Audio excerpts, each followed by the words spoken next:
রাইস্টার তার বন্ধুদের সাথে মাঠে ফুটবল খেলছিল। ঠিক তখনই তাদের পাশে এসে একটি হলুদ রঙের জিপ থামে।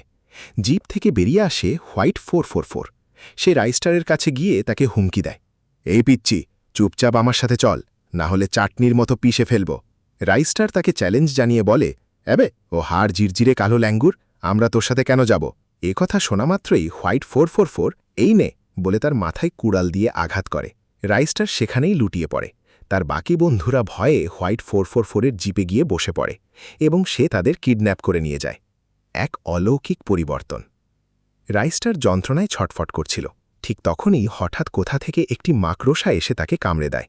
কামড়ানোর সাথে সাথেই রাইস্টারের শরীর জালে জড়িয়ে যায় এবং সে অলৌকিকভাবে বেঁচে ওঠে। রাইস্টারের খুব অদ্ভুত লাগছিল। সে আকাশের দিকে হাত বাড়াতেই সেখান থেকে জাল বের হতে শুরু করে এবং সে উড়তে থাকে। মাকড়সার কামড়ে সে এখন স্পাইডারম্যান হয়ে গেছে। সে নিচে নামতেই তার শক্তির প্রভাবে শরীর জুড়ে স্পাইডারম্যানের পোশাক চলে আসে। তার মধ্যে এখন আগের চেয়ে অনেক বেশি শক্তি। হোয়াইট 444-এর অত্যাচার। অন্যদিকে হোয়াইট 444 বন্ধুদের কিডন্যাপ করে তার আস্তানায় নিয়ে আসে। বন্ধুরা কান্নাকাটি করে প্রাণের ভিক্ষা চাইছিল। হোয়াইট 444 বলে, এই কুমিরের কান্না কেন কাঁদছিস? যদি বেঁচে থাকতে চাস তবে ভিক্ষা করে টাকা নিয়ে আয়।